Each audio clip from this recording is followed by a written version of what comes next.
चीज के बारे में पढ़ना है वो है हमारे पास मेल्टिंग पॉइंट। तो आ जाते हैं जी, मेल्टिंग पॉइंट किसे कहते हैं? तो जो मेल्टिंग पॉइंट होता है इसे हम लोग उर्दू के अंदर कहते हैं दर्जा पिघलाव। अब ये जो दर्जा पिघलाव होता है ये हर चीज का अलग अलग होता है, ठीक है जी। इसे हम लोग सिंपल से वर्ड्स के अंदर डिफाइन कर सकते हैं। तो आ जाते हैं कि पहले इसे डिफाइन करते हैं। कहते हैं melting point is defined is melting point is defined as, melting point को हम किस तरह से डिफाइन करेंगे? कहते हैं अ टेम्परेचर, या इसे लिख सकते हैं equilibrium condition, equilibrium condition of temperature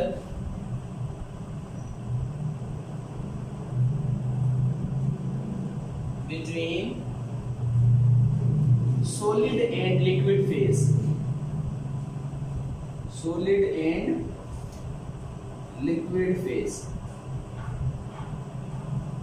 ऐसा दर्जा जहां पर हमारे पास वो चीज सॉलिड और लिक्विड फेज के दरमियान आ जाए तो वो वाला नुक्ता हमारे पास क्या कहलाता है? मेल्टिंग पॉइंट कहलाता है।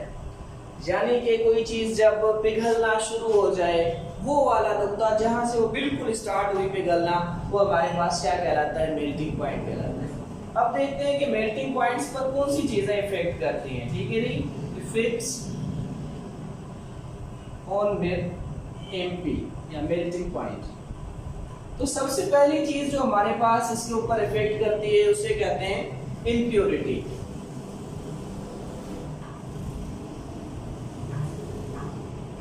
याद रखिएगा अगर कोई हमारे पास ऐसा कंपाउंड आ जाता है जिसके अंदर इम्प्योरिटीज क्या है? ज्यादा है। अगर उसके अंदर इम्प्योरिटीज ज्यादा है तो उसका जो मेल्टिंग पॉइंट हमारे पास हो जाएगा वो क्या हो जाएगा? कम हो जाएगा, ठीक है जी। तो क्या होगा? Due to impurities, due to impurities melting point decrease. Melting point हमारे पास क्या हो जाएगा? डिक्रीज हो जाएगा। हमेशा याद रखिएगा वो वाली चीजें जिनका मेल्टिंग पॉइंट हाई होता है वो प्योर होती हैं, ठीक है जी। And pure compounds contain sharp melting point, contain sharp melting point, ठीक है जी। क्यों ऐसा होता है? ऐसा इस वजह से होता है कि अगर हमारे पास एक प्योर कंपाउंड है तो उसके सारे मॉलिक्यूल इस तरह के होंगे, एक जैसे होंगे और ये अच्छी तरह से आपस में क्या होंगे? जकड़े हुए होंगे। तो अब इनकी बॉन्डिंग को तोड़ने के लिए हमें ज्यादा कुव्वत और एनर्जी दरकार होती है, ज्यादा कुव्वत और एनर्जी दरकार होती है। जबकि हमारे पास इसी जगह पर अगर कोई इम्प्योरिटीज वाला यानी कि ऐसे वाला कंपाउंड आ गया, अब इसके अंदर ये सोच ले हमारे पास क्या मौजूद है? इम्प्योरिटी मौजूद है। अब ये सिर्फ इन जगहों से अटैच है थोड़ा थोड़ा, तो इसके लिए हमारे पास जो फोर्स लगेगी वो कम लगेगी। तो वो चीजें जो ज्यादा प्योर होती हैं उनका मेल्टिंग पॉइंट हाई होता है, और वो चीजें जिनके अंदर इम्प्योरिटीज पाई जाती हैं उनका मेल्टिंग पॉइंट कम होता है। वजह क्या होती है कि वो बहुत ज्यादा स्ट्रांगली अटैच्ड होते हैं प्योर चीजें, और जो हमारे पास इम्प्योर होते हैं उनके अंदर इतनी ज्यादा स्टेबिलिटी नहीं होती। अब इसके बाद जो हमारे पास दूसरा इफेक्ट आ जाता है इस मेल्टिंग पॉइंट के ऊपर, वो कौन सा होता है? वो होता है प्रेशर।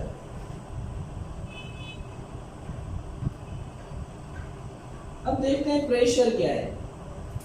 अच्छा याद रखिएगा प्रेशर के हमारे पास दो चीजें होंगी। एक हमारे पास जब आप किसी कंपाउंड को प्रेशर देंगे तो वो एक्सपेंड होगा।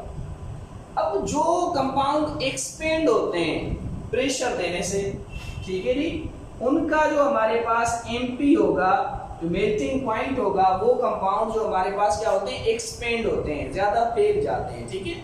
वो हमारे पास उनका जो एमपी होगा वो क्या होगा? इंक्रीज होगा। अगर उसे आप प्रेशर दोगे तो उनका एमपी इंक्रीज होगा, ठीक है जी। इसी तरह से अगर हमारे पास वो जो एक्सपेंड नहीं होते, जो डिक्रीज होते हैं, ठीक है जी, जो डिक्रीज होते हैं, जैसे हमारे पास आई से, जैसे हमारे पास क्या है? आई से, आइस को अगर हम प्रेशर देंगे तो वो क्या होगी? मेल्ट होना शुरू हो जाएगी, वो डिक्रीज होना शुरू हो जाएगी, कम होना शुरू हो जाएगी। मेल्ट होने से जो कम होती हैं चीजें, उनका एमपी प्रेशर की वजह से क्या हो जाता है, डिक्रीज हो जाता है। जैसे बर्फ हमारे पास अगर पिघलती है, अगर वो मेल्टिंग पॉइंट में आती है तो वो क्या होना शुरू हो जाती है, कम होना शुरू हो जाती है।